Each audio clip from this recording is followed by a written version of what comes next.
The Chargers just drafted Tarheeb Still in the 5th round, and we needed cornerback help so bad. I actually really like this pick. Full disclosure, I did not know this guy. I didn't watch film on this guy before the Chargers drafted him. So this is like a true sleeper for me. I watched the film against Michigan. I watched some highlights of him, and I actually really like this player. A lot of people wanted a running back. We needed some cornerback help, and with the cornerbacks that were on the board, some of you guys didn't like this pick, but later on we addressed cornerback again. We even double dipped in the 5th round here. But let me tell you about Tarheeb Still, because I think you guys are really going to like the player here. So Tarheeb Still from Maryland. He was a 4-year player there, 6 foot, 190 pounds. So he has the size to play on the outside, but he's got a lot of positional versatility, and I'll explain why later on.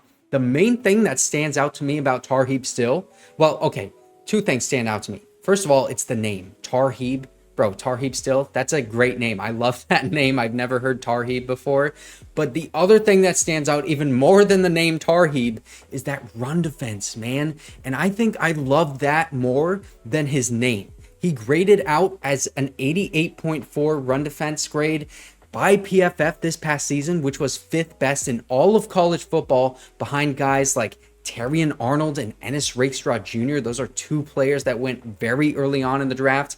He played 4 seasons at Maryland, started getting playing time in his freshman year where he had 8 pass breakups. Then in 2021, he got 9 pass breakups. Then in 2022, finally got that first interception of his college career. But then this past season, he broke out and got 5 interceptions and only allowed a QB rating of 70.3 when he was targeted.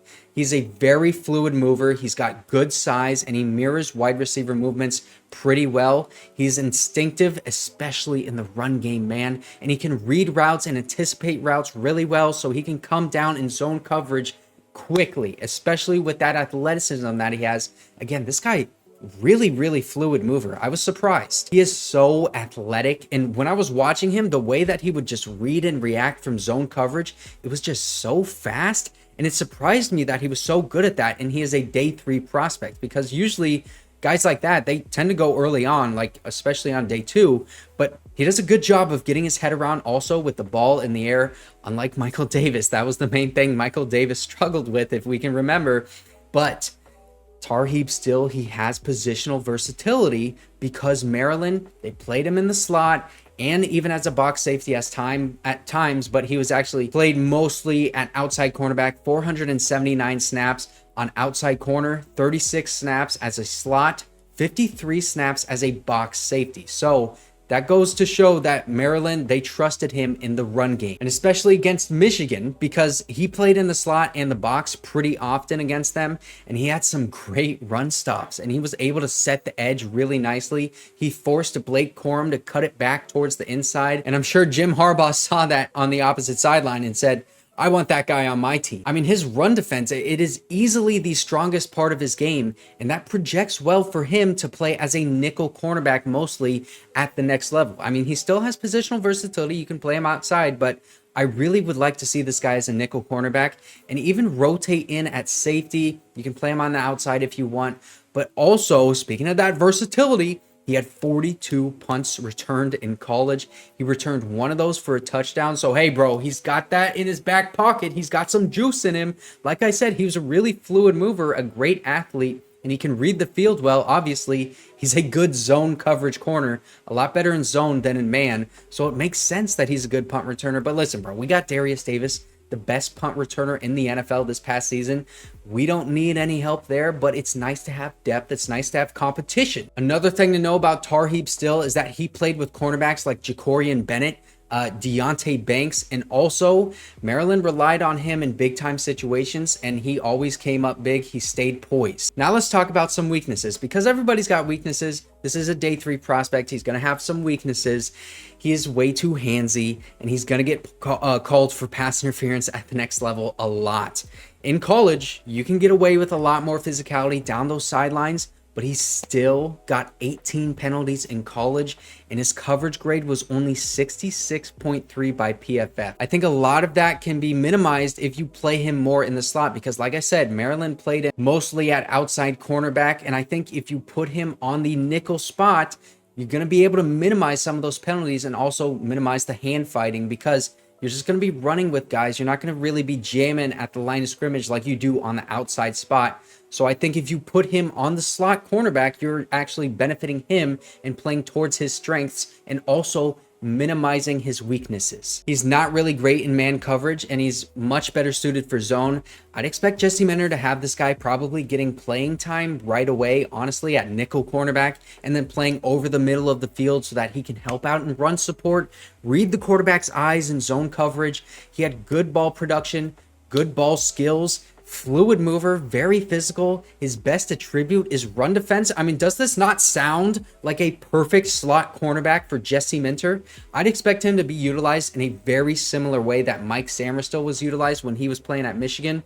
He played all over the field, but mostly in the slot. He also struggled on the boundary as well, but he played the best in the slot. He had him blitz off the edge, and if Tarheeb Still can become a more consistent tackler, and if he can blitz off the edge and disguise those blitzes just as good as Mikey Sainristil did, I think this could be a really awesome sleeper pick for us, man. I really do.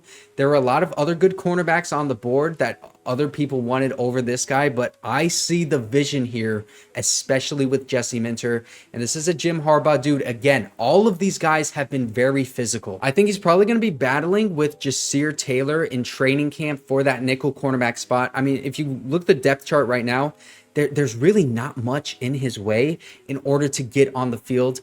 We did just draft another cornerback in the 5th round. It's funny because I got this comment of somebody wanting Cam Hart. That was actually our next pick. So we double dipped on corner in the 5th round. We absolutely needed to because this depth chart was very lacking at the cornerback position. I think Cam Hart, spoiler alert, I think he's much better suited for the boundary. I'll have a full breakdown on him in the next video, but this one is about Tarheeb Still. A lot of people also wanted a running back at this spot. I don't think it's a good idea to take a running back here, especially with the cornerbacks that we needed. I mean, we needed to have depth at this position, so I'm glad they double dipped. You can get a good running back later on in the 6th and the 7th round. I still don't know what those picks are. I don't know if we know what the picks are by the time I'm uploading this video, but watch out for a running back there. And also in undrafted free agency, I assure you that there are going to be some good running backs in the undrafted free agent pool. Gus Edwards was an undrafted free agent. Austin Eckler as well. We need to trust Joe Hortiz to find a good running back. This is going to be a running back by committee approach, so it's not like we need a bell cow like, Blake Corum was. And also, you guys know, I love Frank Gore Jr. I'm still holding out hope that Frank Gore Jr. can become a Charger. So the next video is going to be Cam Hart, cornerback from Notre Dame. That was our next 5th round pick. Make sure to subscribe. I will get that one out as soon as I have the breakdown ready.